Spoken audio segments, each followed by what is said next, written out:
They were born into the world of music royalty, children of one of the most iconic voices in history. But behind the spotlight, Tina Turner's 4 sons lived a reality that was anything but glamorous. Fame, fortune, and music surrounded them, yet their lives spiraled into isolation, addiction, heartbreak, and in some cases, irreversible loss. Tina survived unspeakable trauma and rebuilt her life, but what happened to her sons will leave you stunned. This isn't the story you've heard in interviews or on stage. This is the story of what was left behind.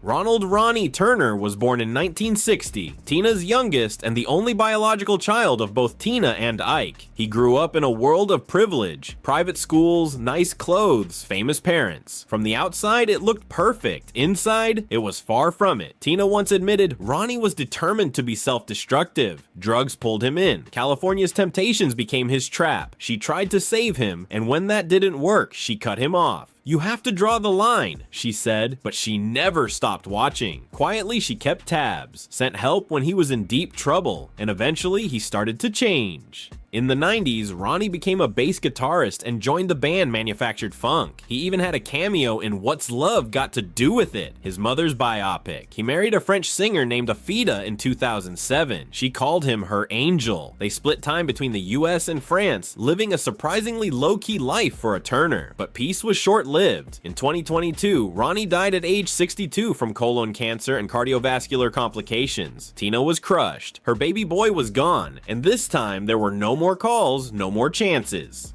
Before the glitz, before the legend, Tina was just a teenage girl in love with a young saxophonist from Ike Turner's band. That saxophonist was Raymond Hill. He left before Craig was even born. Tina raised Craig alone until she married Ike Turner in 1962. Ike adopted Craig and gave him his last name. From then on, Craig was known as Craig Raymond Turner, but behind that new name was a childhood shadowed by chaos. He wasn't just a kid growing up in a musical home. He was a quiet, emotionally sensitive boy caught in the storm of domestic violence. Tina later recalled Craig's eyes, always filled with sadness, the moment that haunted her most, the time little Craig gently knocked on her door during one of Ike's violent outbursts. "Are you okay, mommy?" he whispered. Tina's heart shattered. No child should have to become a protector, but Craig tried. When Tina finally escaped Ike's grip in 1976, Craig was a teenager. He seemed to move forward, graduated high school, joined the Navy, and served with pride. Later, he built a peaceful life in real estate, far from the spotlight, and then something shifted. In his late 50s, Craig found love. A woman he said changed everything. He told Tina he'd never felt this way before and was excited to introduce her. He had a new job, a future, a reason to smile. So what happened? On July 3rd, 2018, Craig took his own life with a self-inflicted gunshot wound. He was 59. Tina was devastated. "I still don't know what took him to the edge," she said. "I think it was loneliness." Their last conversation still echoes in her mind. Craig said, "I just wanted to hear your voice and your laugh." She didn't realize until later he was saying goodbye.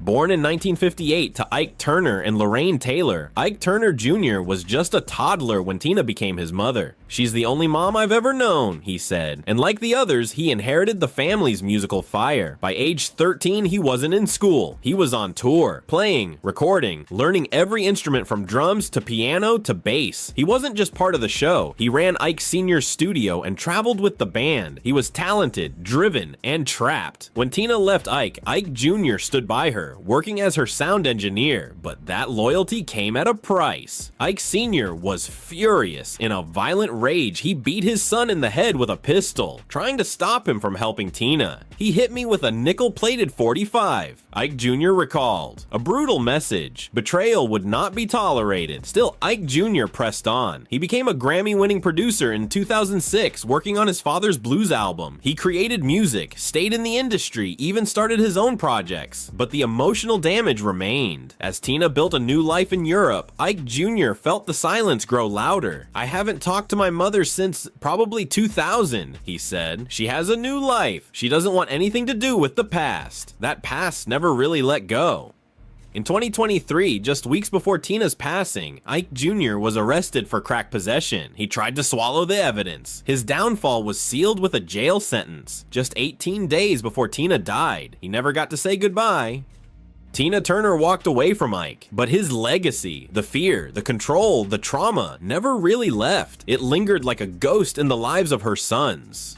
Craig, the quiet protector, carried the weight of witnessing that violence from the earliest years. He wasn't just traumatized, he internalized it. His sadness wasn't surface level, it shaped his identity. That knock on the door when he asked if Tina was okay wasn't a fluke. It was the moment a child became a shield. A wound like that never truly heals. Ronnie, raised during the peak of Tina and Ike's fame, saw the other side of abuse, its aftermath. Lavish gifts couldn't hide the chaos at home. Even with private schools and luxury, Ronnie spiraled. Fame didn't save him, it might have even isolated him more. Ike Jr. inherited his father's talent and his temper, but it wasn't his anger that led him astray. It was being pulled in both directions. A mother who wanted to move forward, a father who dragged him backward, and a childhood where music and violence coexisted in the same studio. And then there's Michael, the silent one. His trauma wasn't loud, it was quiet and consuming. He didn't act out, he disappeared. He didn't ask for help, even when he knew it was there. Why? Because for some people, pain becomes so familiar, they can't imagine life without it. Ike Turner's abuse wasn't just physical, it was generational. It created a ripple effect. Tina escaped the violence, but her children lived in its shadow for the rest of their lives. Even after the beatings ended, the pain didn't. Some children of survivors become advocates, others become artists, and some never find their way out. Tina's sons represented all three.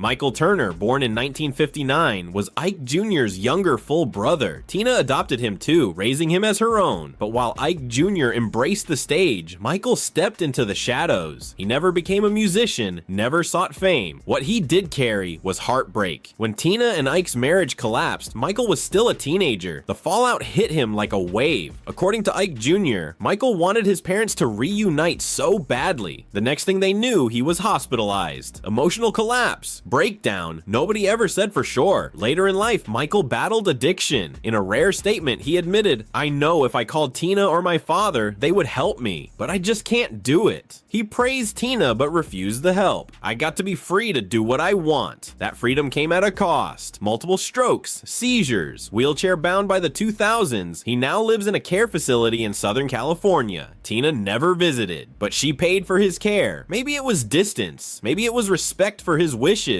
Maybe it was guilt, but she never let him go.